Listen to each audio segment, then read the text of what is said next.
Itu terkenal, undangannya angel, tapi Gus Yasin kayaknya masih manfaatkan abahnya. Itu kalau di adat pesantren itu kayak titah ya. Jadi akhirnya gak wani kok. Akhirnya dia tekon. Tapi saya mohon yang merasa ada putranya Mbah Mun jangan ngundang saya. Itu artinya ya agak bener lah. Wong ndak putrane Mbah Mun kok menyamakan dengan putrane Mbah Mun gitu. Tapi saya senang datang ke sini kalau badhe niat amdan boten sahwan. Terutama untuk siapapun mungkin sering baca tapi mungkin harus punya sanad. Kula badhe maknani 3 item sing diwaos wau Habib Hasan Al-Jufri. Kula maknani persis seperti yang saya dengar dari Syekhina Baipun Gus Yasin Ki Haji Maimun Zubair. Dados yang unik dari sistem beragama, Rasulullah Muhammad SAW itu jadi saksi kebenaran nabi-nabi sebelumnya itu menyampaikan risalah. Itu agak aneh secara teori fisik karena nabi itu nabi paling akhir, tapi Nabi Adam, Nabi Idris, Nabi Nuh dan seterusnya itu benar enggak ketika jadi nabi? Ketika mereka melaksanakan tugas nubuah itu benar enggak? Itu kesaksiannya itu lewat Rasulullah SAW, yaitu yang diterangkan dalam ayat fakaifa idza ji'na min kulli ummatin bisyahidi wa ji'na bika ala haula'i syahidan. Kula niku mikir itu lama sekali. Jawabannya adalah rantai itu misalnya rantai pertama, terus ada kolong ya, ada kolong kedua, lingkaran ketiga, lingkaran keempat. Jika kualitas lingkaran itu, cincin rantai itu kualitasnya bagus, kedua bagus, ketiga bagus, maka ukuran semuanya sempurna itu tidak usah dicek satu persatu. Cukup paling akhir ditarik sekeras-kerasnya. Kalau semuanya tidak terputus, berarti semuanya kualitasnya bagus. Sehingga kita juga gitu. Misalnya dulu Mbah Ahmad bin Syu'aib itu alim alamah, sampai Mbah Zubair, sampai Mbah Mun, sampai Gus Yasin, sampai beberapa putra Mbah Mun yang mewakili dunia kealiman. Ada Gus Naji, ada Gus Zofur, ada semuanya, ada Gus Subang. Itu ukuran kualitas terjaga ndak itu memang di akhir. Sehingga ini peringatan untuk Gus-Gus. Dulu bapak saya nyuruh saya ngapalkan Quran itu sederhana sekali. Dawe bapak gini, Beb. Mbah saya, buyut-buyut saya itu hafal Quran. Bapak saya itu kalau ngendikan gini tok. Hak, ya kowe kudu hafal Quran. Nak ora iku anakem luwih ra di alasan, luwih duwe alasan nak rapal. Mulane di bapak goblok itu penting. Di bapak goblok itu penting sekali karena ini menjustifikasi anaknya kalau goblok niru bapaknya. Artinya gini, mbah saya hafal Quran misalnya, bapak saya hafal Quran, sekali saya tidak hafal, itu anak saya bisa syukuran. Karena kalau tidak hafal anut bapaknya. Jadi ya seperti itu. Tapi sekali saya masih hafal, anak saya ini ya kebingungan anak hafal, wong kula hafal. Boten niki boten nyindir, niki ngamuk. Kersane orang itu harus mikir. Kadang-kadang ndak orang saenake maksana hafal Quran alim, tapi dia sendiri ndak alim, ndak hafal Quran. Anaknya ini kan alasannya apa? Coba Anda memaksa, Anda sendiri tidak jadi percontohan. Sehingga tradisi nubuah ya seperti itu. Nabi Adam jadi nabi sukses melaksanakan tablignya Nabi Idris, Nabi Nuh dan seterusnya. Sebetulnya itu sebagai bukti bahwa mereka melaksanakan perintahnya Allah secara benar. Ujiannya apa? Di Rasulullah Muhammad SAW ketika ditarik semuanya kuat, berarti semuanya melaksanakan amanah secara apa? Benar. Nah, kita dalam sana juga seperti itu. Kalau ditarik kok misalnya cincin ke-8 atau ke-9 itu putus, berarti ya salahnya di situ. Yang lainnya sudah kuat, salahnya di situ, itu dibuang. Kemudian cincin berikutnya dicatokkan sama yang sama-sama kuat. Makanya disebut sanad mungkotek. Nah ini saya mau cerita tentang cara Mbah Mun maknani bahwa Rasulullah SAW itu disebut Nabi Sayyidul Awwali. Jadi pemimpin Nabi mulai zaman dulu. Tapi sekaligus Sayyidul Akhir. Jadi Nabi punya dua sisi.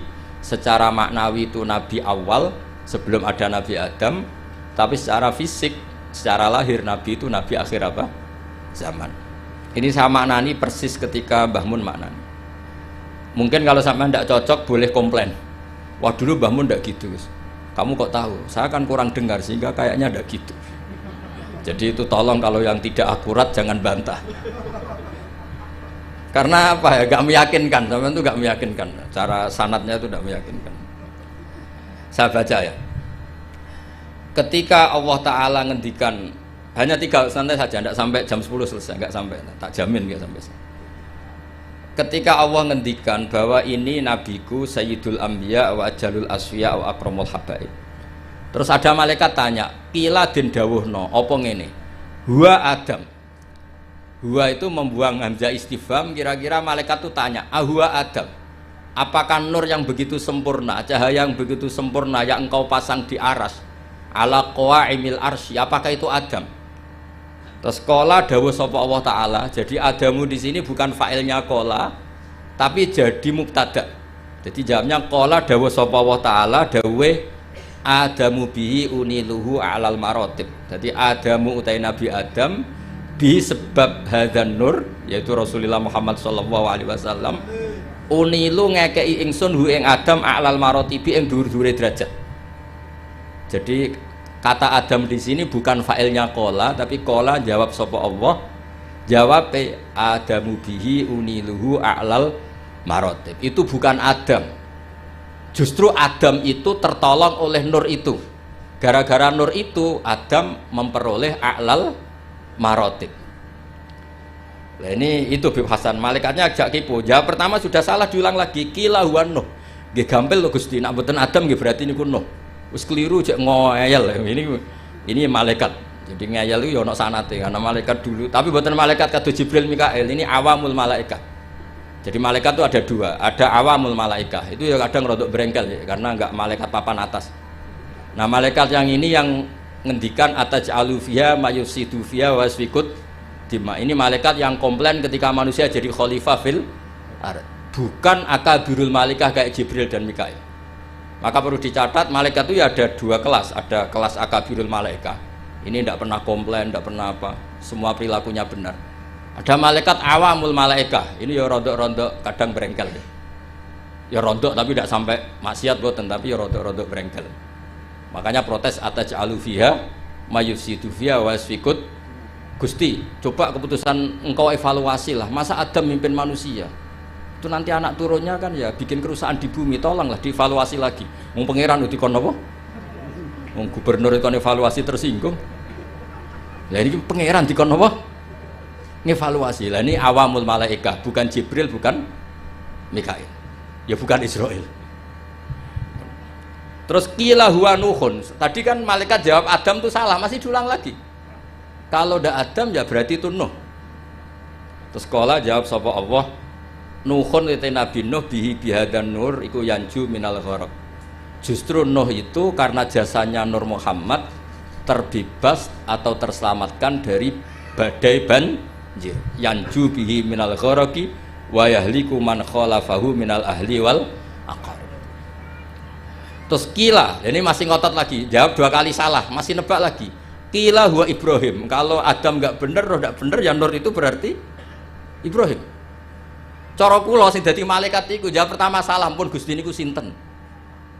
Nah ini kibotan jawab salah aja nebak mah. Ya kalau ndak Adam ya Nuh. Keliru lagi ya kalau enggak Nuh ya Ibrahim. Iki ya rontok aneh malaikat nih. Kila didhawuhna apa ngene, huwa te hadan nur iku Ibrahim. Kala dawuh sapa Allah, Ibrahimu te Nabi Ibrahim sihi sebab anane Nur Muhammad iku taqumu dadi jumeneng atau dadi menang apa hujjatuhu. Argumentasine Nabi Ibrahim atau hujjah Ibrahim ala ubadil asnami ing atase pira-pira sing nyembah berhala wal kawabibi lan pira-pira perbintangan. Justru Ibrahim karena ada Nur Muhammad, dia punya kemampuan adu argumentasi mengalahkan para penyembah berhala dan perbintangan. Terus kula niki saking takdim kula teng Gus Yasin, soalnya kula roe Gus Yasin niku putrane Mbah Mun. Kula mboten rawati roh nek beliau wakil gubernur mboten bagian kula. Jute nggih mboten ngangkat kula dadi pejabat Pemprov Jawa Tengah. Berarti tak lem wakil gubernur nggih mboten nyafaati mun kula alam niki. Mboten iki mboten drengki cerita mawon, mboten drengki. Karena niku kula senior Gus Yasin, terus kula kalah nasab mbek abe putrane guru kula, tapi menang tuwa kula. Itu dalam aturan fikih yang harus dimuliakan asanuhum sing lebih nopo tuwa. Pemenang anak rada otak wato ngono wis kudu wajib hormat. Lane sampean nak kalah nasab kudu menang umur. Menang umur suntune coplok wato-wato niku Gus Yasin kena kewajiban harus nopo hormat. Nah niki jelas menang nasab, menang umur, menang sekabiane nah biasa niku pun mboten saingan kita lah. Kula mboten kepengen ya kompetisi mbek jenengan pun kalah segabah. Pun kalah lah. Tapi beliau dekat sama saya, pernah nilai kula teng dalem pas sama Habib Ahmad itu. Sampai Habib. Kula niku termasuk yang saya tiru dari Syekhina adalah ikramuhu lil habaib. Beliau begitu menghormati ahlul bait. Nggih niru kula nggih saisa-isane kula nggih mboten sesempurna Mbah Mun. Kula nggih mboten kepen nyanyi Mbah Mun. Terus kula ra niru persis itu selain ra iso ya saking takzimku. Guru kok disaingi mboten sae. Nek gurune skore 9 ya sekene cukup 6 wis pokoke pantes-pantese ora persis napa guru. Mulane santri Anwar sing ora persis Mbah Mun niku tak anggap takzim. Mergo ora kepengin nyaingi kiyaine. Dadi kula niku ada santri Anwar ngaji kok Sulam Taufik terus kali-kali maca Wahab koyo Mbah Mun. Gak apik Gus, nyaingi guru yes. Tak biji apik. Lho kula ndek kanca sak kelas niki seksine Gus Yasin. Niku kula niku kan riyen terkenal pinter, mergi kula niku ya pun pinter melirin, kadose pun melirin pinter. Nggih cuma napa nggih orang pati diakui banyak pihak, tapi kula nggih pun pinter lah. Buktine sekolah nggih munggah terus. Kula di kanca niku kurang ajar, dadi kurang ajar tapi bener ya. Gus, nak pinter aja nemen-nemen, saleh aja nemen-nemen, kok swargamu awur Mbah Mun. Gak enak Gus sungkan. Masih terngiang-ngiang. Ora enak Gus, apa ngeloni widadari sungkan apa macam-macam sungkan. So ora usah Gus, soleh pas-pasan engko awur aku. Itu membentuk saya sampai sekarang. Sungkan lho swarga awur Kanjeng Nabi sungkan. Kepengen kula nggih beda kelas, kadang-kadang napa sowan. Nawur mriyang. Niku nasihat ngawur tapi kula eling terus nganti saiki. Kula kadang nggih kepengin Gus soleh kados Mbah Mun kepengin. Akhir eling nasihat itu. Udah lah, enggak usah lah. Pokoknya kalau Mbah Mun skornya 9 ya saya ngambil piro 8 atau 7. Masuk ini setuju, setuju. Ya sampean kangen Mbah Mun sowan itu. Tapi aja sampai sak kamar. Utawa sak napa? Sak kelas lah. Dua Gus Yasin, milih sak kelas napa bener? Milih pundi sampean? Sak kelas napa sak ngisore? Sak kelas itu resikonya 2, 1 ngelamak, 2 sungkan. Jadi kadang-kadang nasihatnya ora jelas itu ya masuk akal. Ngono jelas kanca kula ora jelas, to anggere rape munggah itu syafaat to. Riyen di MGS itu ada sistem begini, ada kiai tukang nyafaati, namanya Kiai Fakih Gus. Itu kalau anak gak anak kelas bid, ditanya. Cung, nak ra munggah kelas ki ape ning ndi? Terminal, Mbah. Wah, iku mesti diunggahno. Jare Mbah Fakih, aku ora kedosan aja iki dadi canakal meneh. Ngono iki ilmune kiai, mboten ilmune birokrasi. Tapi ana neh takoki, "Cung ken arah munggah yo apa?" Nggih kula baleni Mbah, ya ora munggah sing sabar.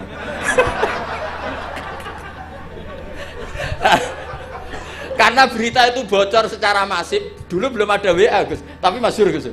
Itu angger ra munggah yo, engko nek ditakoki Mbah Fakih muni terminal. Nggih.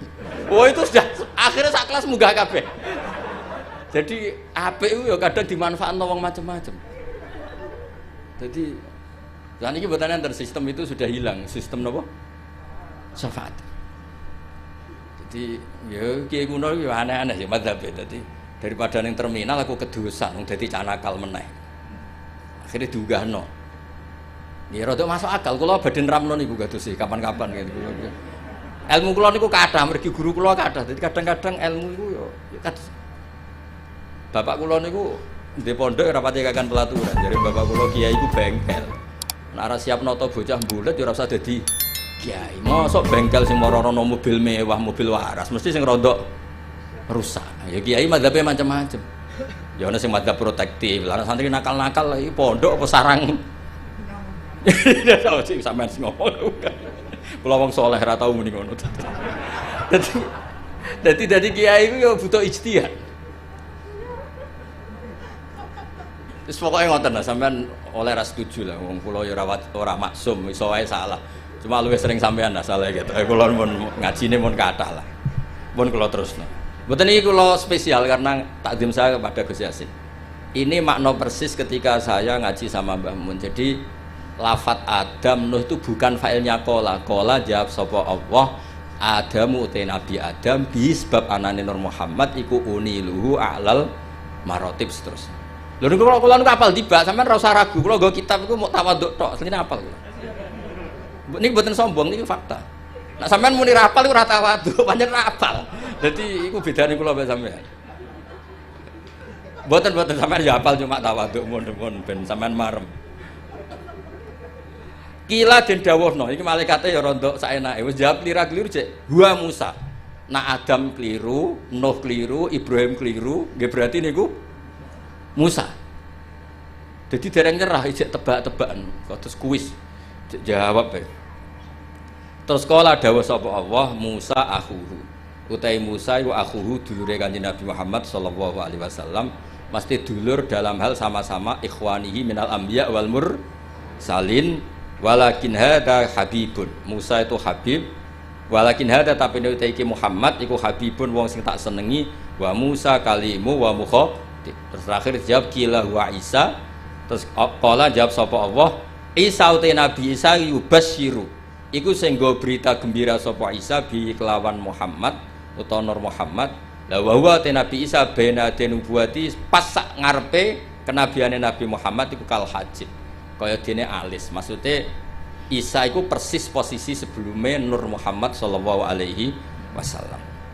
Terus kula suwun kenangan ini penting sekali dari guru kita Kiai Haji Maimun Zubair, karena konstruksi kenabian Rasulullah sallallahu alaihi wasallam niku unik.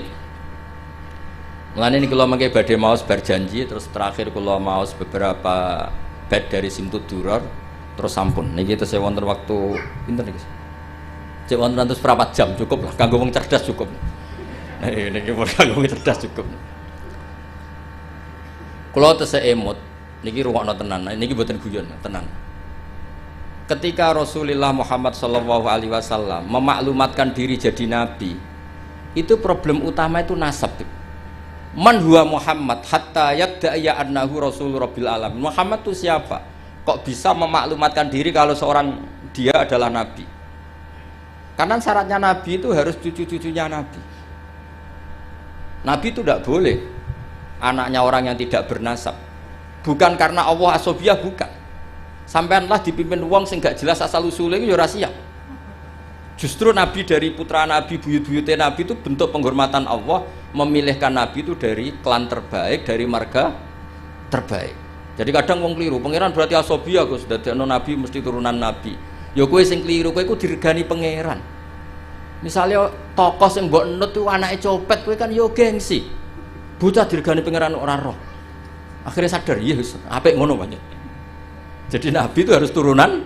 Nabi ini bukan berarti Allah itu asobiah, justru Allah membuat penghormatan, memberi penghormatan pada kita. Bahwa orang yang kita ikuti turunannya orang baik, turunannya orang baik, turunannya orang baik, orang spesial dari turunan spesial dari turunan spesial. Makanya keyakinannya ahli sunnah wal jamaah, bapak ibunya Nabi fil jannah, semuanya fil jannah. Wa kaifala wa sayyidul akramu sallallahu alaihi wasallam wasitatuhul muntaqah. Nabi itu orang suci, masa lewat rahim yang najis? Jadi kalau suci ya lewat jalur suci supaya Nabi tidak terpapar apa? Najis. Makanya kita berpendapat nasyabun tahsibul aula bi khulahu qallatadha nujumahal jauza habada ikdu sutati wa fakhari anta fihil yatimatul asma. Jadi babanya Nabi itu spesial.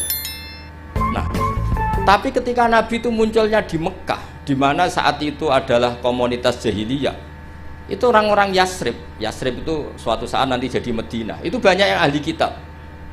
Itu mereka tanya, man huwa Muhammad? Muhammad itu siapa? Kenapa dia ngaku Nabi? Turunannya siapa? Karena indukan turunan Nabi itu ada di Israel, ada di Palestina, ada di Yerusalem lah, pokoknya bangsa itu lah. Kalau aku muni Israel, mbok buli. Israel itu negara nggak diakui kita. Muni Palestina, ning Quran ra ono bahasa Palestina, bingung ngadepi wong hasud tuh. Tapi ra usah dihadapi barno ya. Israel lah bahasa resminya zaman itu Israel. Akhirnya Allah menjelaskan fihi ayat bayyinatum maqam Ibrahim. Makanya dawe Mbah Mun aja geman ninggal tiba ninggal berjanji. Meskipun beliau juga tidak pernah meninggalkan Simtud Duror. Akhirnya diterangkan oleh Said Barjanji, wa ba'du fa'aqul huwa Muhammad bin Abdullah bin Abdul Muttalib wasmu Sayyidatul Hamdi khumitat khisaluhu saniyah. Mun niki kula jelas ra maca niki, mboten kok niat ngetokno apal, nyen kula apal tenan. Paling gak napas apal ya apa, kok pasal ya lali lang jeneng manusia. Jadi ditunjukkan bahwa Muhammad adalah turunan Nabi Ibrahim, itu ada jejak Ibrahim di situ. Fihi ayatum bayyinatum maqamu Ibrahim. Akhirnya, lalu buktinya apa kalau Muhammad turunan Ibrahim? Karena Ibrahim pernah hidup di Mekah. Dan ketika Nabi Ibrahim hidup, Ibrahim tidak menghentikan waladi. Kalau beliau menghentikan waladi, maka bisa saja anak turun Ismail tidak lagi di Mekah tapi kembali ke Palestina. Maka beliau menghentikan dzurriyyati. Akhirnya dibuktikan secara artefak sejarah. Di situ ada Safa, ada Marwah, yaitu dua gunung yang ketika itu Hajar kesulitan nyari air untuk minumnya siapa? Ismail. Ada sekian bukti artefak bahwa Ibrahim punya anak Ismail dan ditempatkan di Mekah, inda baitikal muharram. Maka ketika itu diungkapkan oleh Quran, orang Yahudi tercengang dan banyak yang masuk Islam. Karena sekarang Muhammad sudah memenuhi kriteria seorang nabi. Amanah sudah, tabligh sudah, sidik semuanya sudah, termasuk asal-usul nasabnya. Nah, karena pentingnya asal-usul nasab ini, Sayyid Barjanji di antara memulai mukaddimahnya dengan wa ba'du fa'aqul huwa Muhammad bin Abdullah bin Abdul Muttalibi wasmuhu Sayyidatul Hamdi khumitat khisaluhus saniyah. Terus diteruskan sampai wa adnanu bila raibin intadzawil ulumin nasabiyah ila dzabihi Ismaila nisbatuhu wa muntam. Itu kayak apa pinternya Sayyid Barjanji. Nah, bukti artefak di Mekah, di Ka'bah itu dulu ada namanya Babu Bani Syaibah. Itu nama lain dari Abdul Muttalib. Wasmuhu Sayyidatul Hamdi. Maka saya masih ingat ketika banyak sekali saya ngikuti ngaji Mbah Mun, juga kadang-kadang dengarkan ngajinya Habib Lutfi di TV 9. Itu artefak atau ma'athirun nubuwah itu harus kita tetapkan. Kalau ndak, orang akan nganggap cerita Ibrahim itu fiktif. Maka dawuh Said Muhammad, beliau mengapresiasi Al-Mamlakatul Arabiyah ketika tidak jadi gusur makom Ibrahim. Atas nama teknik matof itu kan pernah ingin digusur supaya lebih apa? Luas. Tapi ketika diingatkan banyak ulama itu jangan, karena itu bukti atharun min athari Ibrahim. Kalau itu dihilangkan nanti suatu saat orang tanya, buktinya apa kalau Ibrahim pernah di Mekah? Tapi dengan bukti artefak itu menjadi tercatat oleh sejarah fihi ayatum bayinat maqamu Ibrahim. Makam Ibrahim itu bukan maknanya kuburan, buatan batu yang pernah diinjak Nabi Ibrahim. Nah, sekarang dibuktikan lagi ada artefak kedua, yaitu Hijir Ismail. Bahwa akhirnya Ismail itu tidak pulang, dia bikin kamar kecil yang namanya Hijir Ismail. Hijir itu kamar atau privasi. Nabi Ismail itu ya anak kecil, ya sudah, ya namanya anak kecil sudah ngerti Ka'bah itu sakral, nak nyancang wedus itu ya deket-deket Ka'bah, dia bikin kamar ya dekat Ka'bah, namanya Hijir apa? Ismail. Dan semua sejarah akhirnya tahu bahwa Ismail ya akhirnya nikah sama suku Jurhum, yang beliau tidak kembali lagi ke Palestina. Singkat cerita, sekarang suku Quraisy terbukti min dzurriyyati Ibrahim alaihis salam, dan sesuai definisi Nabi, kalau seorang Nabi harus turunan Nabi sinten Ibrahim. Ini di sini hebatnya Sayyid Barjanji. Beliau mengarang begitu tertib untuk membuktikan silsilah nasabnya Rasulullah Shallallahu Alaihi Wasallam. Maka beliau ngendikan wa adnanu bila roibin intadzawil ulumin nasabiyah ila dzabihi Ismail anisbatuhu wa muntam. Terus terakhir tadi ada mahalul qiyam, ada macam-macam kula suwun seperti dawuh Gus Yasin. Orang itu harus senang. Kata Said Muhammad dalam kitab Haulal Ikhtifal bi Maulidi Rasulillah sallallahu alaihi wasallam. Ini kata Said Muhammad. Dan saya setuju, logikanya itu sederhana tapi nggak bisa dibantah. Kalau ada orang membid'ahkan maulid atau menentang maulid, fakullahu, maka katakan kepada dia, apa dia berani mengatakan limadza tafrakhuna bin nabi? Wong tua, siapapun orang tua itu dia anak wis kriting, pesek, wireng. Kuwi ku enak lahir seneng ora karuan. Padahal anak ini juga suatu saat jadi problem. Kuwi pas lahir diakikohi. Semua nang kabeh tanggane didelok. Kon muni ganteng padahal tanggane do gremeng asline gantenge nanti. Intinya sebuah kelahiran itu pasti menyenangkan. diserahkan. Padahal itu jelas kritik. Apalagi kelahirannya Rasulullah Shallallahu Alaihi Wasallam. Wis ganteng, ada nurnya, pinter, wajahnya sempurna ya ta'ala la wajuhu tala'lu al-qamari fil lailatil badri. Apa berani kalau kita maulid itu kan ibaraton anil faroh bi maulidin nabi. Kita yang namanya maulid itu pokoknya satu implementasi, satu ekspresi, satu perilaku yang menunjukkan bahwa kita ini ceria, kita senang dengan lahirnya nabi. Faman harromal maulida, misalnya siapa yang mengharamkan maulid, tanyakan ke dia. Apa dia berani mengatakan lima ada tafrahuna bin nabi? Wong anak sing kriting ndek wae pas lahir mbok senengi apa meneh iki lahire Kanjeng Nabi. Terus pertanyaan kedua mereka syubhah itu klaim mereka. Yaumu wiladatihi wa yaumu mauti. Nabi itu lahir hari Senin, tapi beliau juga wafat hari Senin. Kenapa engkau syukuran hari Senin padahal hari itu juga wafatun Nabi? Kenapa tidak kamu jadikan yauma husnin wa yauma asafin, hari susah dan hari sumpah? Terus jawabnya Sayyid Muhammad mengutip Dawe Jalaluddin Asyuti dalam kitab Khalal Ikhtifal, inna syari'ata hatsat ala idhari surur. Syariat itu hanya mendorong supaya orang itu senang. Buktinya ketika anak kamu lahir disunatkan nyembelih kambing menunjukkan senang. Tapi ketika keluarga kita meninggal justru syariat melarang niyahah, melarang meratapi berlebihan.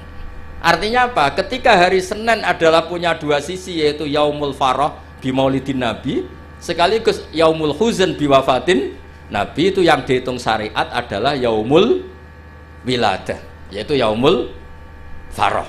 Sebagaimana ada akikah lil wiladah tapi tidak ada akikah lil wafat. Jadi itu tadi meneruskan argumen yang dibangun Gus Yasin. Terus kemudian implementasi seneng itu macam-macam. Kalau Sayyid Ali yang punya Simtud Duror meredaksikan walana busyra bisadin mustamirin laisa yanfat haitsu utina atau an jama'al fakhrul mu'abbad. Walana lan ikut duwe kita al busyra te seneng banget. Bisadin kelan anane kebahagiaan mustamirin kang abadi. Laisa kang ora ana apa sakdu yanfatu bakal ilang apa sakdu. Kita ini harus selalu senang dan senang terus menerus. Yang kesenangan ini tidak mungkin habis. Haitsu utina atoan, karena kita diberi hadiah biwujudil Mustafa dengan adanya Kanjeng Nabi sing jama'al fakhrul mu'abbad, yang mengumpulkan semua keagungan yang abadi.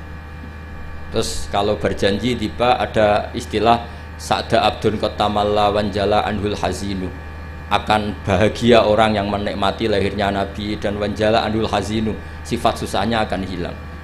Ada lagi bentuk bait busyrolana apa? Nilnal muna zalal ana wafalana. Busyrolana kita senang, nalal muna kita mendapat, nilnal muna kita mendapat yang kita inginkan, zalal ana yang repot-repot menjadi hilang, wafalhana yang nyaman menjadi datang. Jadi semua itu implementasi dari senang di maulidi Rasulullah Shallallahu Alaihi Wasallam. Paling enggak sing teko untuk berkat ora usah bayar yo mari seneng. Mulane kula suwun nak maulid itu aja tarikan teman-teman, marahi sing ora seneng. Niat maulid kudu sing seneng, minimal gak tarian. Bing sing teko iku seneng. Ya tapi nak kowe iku maulid kok seneng terus gak urun iku ya ora didikane Kanjeng Nabi. Wah atur-atur dhewe lah. Pokoke niki kula dhewe ora pati paham, wis mungkin niki pokoke ngono lah. Niki terus kula suwun nak maca tiba, maca Simtud Duror berjanji dijiwai. Termasuk kenapa harus ada penjelasan nasabnya Rasulullah Shallallahu Alaihi Wasallam. Dan akhirnya orang yang Yahudi, orang Nasrani tahu bahwa Rasulullah Muhammad ini orang yang luar biasa. Ternyata beliau lahir dari rahim seorang nabi, yaitu Nabi Ibrahim. Berarti nggak ada bedanya dong. Mereka mengatakan nabi kan Yusuf bin Yakub bin Ishak bin Ibrahim, Al-Karim Ibnul Karim. Mereka terus tanya, lalu Muhammad anaknya siapa? Akhirnya Allah memberi penjelasan fihi ayatum bayinatum maqamu Ibrahim. Muhammad adalah turunan Khalilur Rahman Ibrahim. Buktinya apa? Di situ ada jejak Ibrahim. Dan Ibrahim saat meninggalkan Mekah, lalu ada pertanyaan, lah kenapa Ibrahim makamnya di Hebron di Israel? Ibrahimnya pulang tapi anaknya ditinggal, yaitu dengan menjelaskan inni askantu min dzurriyyati biwadin ghairi dzi zar'in inda baitikal muharram. Dengan demikian clear bahwa suku Quraisy adalah suku yang lahir dari Khalilur Rahman Ibrahim alaihis salam. Dan semuanya punya tradisi yang luhur. Nah tradisi ini yang terus dipuji oleh beberapa kitab madaih, tarakus sifah hafalam yusibhum aruhu min adami wa ila abihi wa ummihi hafidhal ilahu karomatan li Muhammadin abahul amjada saunal ismi. Dadi hafidhal jaga sapa ilahu pangeran karomatan krana ngekeki penghormatan li Muhammadin kedue Nabi Muhammad abahu ing mbambahe Kanjeng Nabi al amjada sing luhur-luhur saunan krana ngreksa ismi maring asmane Nabi. Nabi nanti kan pasti mengharamkan zina, itu pasti. Maka bapaknya ya tidak pernah zina, mbahnya ya nggak pernah zina. Jangan sampai ada perkataan Nabi ngaramkan kemudian dituduh mbah-mbahmu ya seperti itu. Maka di antara syama'il, di antara kelebihan Nabi adalah babahnya apa? Tarokus sifah falam yusibhum aruhu. Taroku podo ninggal sapa babahe Nabi asifaha ing perzinaan. Falam yusib mongko ora mekenani hum ing abaan Nabi apa aruhu cacate zina. Min adami wa ila abihi wa ummi. Terus kula suwun niki wonten Habib Hasan niki nggih kanca kula sangat mahabbah beliau sering ketemu kula seneng sekali kalau pernah dititiki. Tapi nak ngundang dinego karena kula niku kan pondok kula niku pondok Quran, ini perlu dimaklumi. Pondok Quran itu benten nggih, kalau pondok kitab itu anak 100 diujar sekali bisa, Beb. Tapi kalau pondok Quran 5 saja bingung no, mergo story sitok ya ono sing lanyas, setengah macam-macam. Nah, sampeyan ora percaya jajal setor kula. Engko terus gak khatam-khatam. Sampai kiai ini bingung. Fam bajasat fanjo. Bareng wae alimun hakim. Kiai ini lagi alim, hakimun alim. Mboten, Mbah, niki kira kene dibantah. Kono alimun hakim, ono sing hakimun. Mane zaman kula riyen setor iku falamma dzahabu bisalah. Digenti wawu walamma dzahabu bi. Surat Yusuf ono falamma ono napa? Wong sampean Yasin wae ingkana la sahatu wahidatan fa idzahum khamidun barang wis fa idzahum jamil ladina turun balik fa idzahum khamidun. Jare sing ngaji wah gak barbar balik ning ngarep. Wong lagi Yasin wae ngono apa meneh sak Quran. Kadang dase watin gurine wa tawasobil haqqi wa tawasobis sabr. Wong dase watin kok ilal ladzina amanu wa amilus sholihat wa tawasobil. Iku malaikat Jibril bingung ngadepi. Iki piye ngarepe watini kok gurine wal asri. Nak politik kombinasi nasionalis religius dan iki Quran.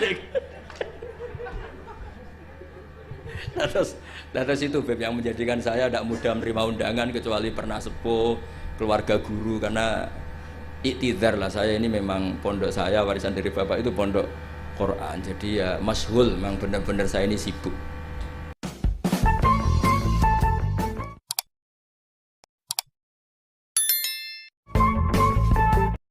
Lazidanakum justru dengan kita syukur itu insya Allah segalanya akan tambah baik tambah apa? Baik nggih matur nuwun ngapunten ingkang kathah. Assalamualaikum warahmatullahi wabarakatuh.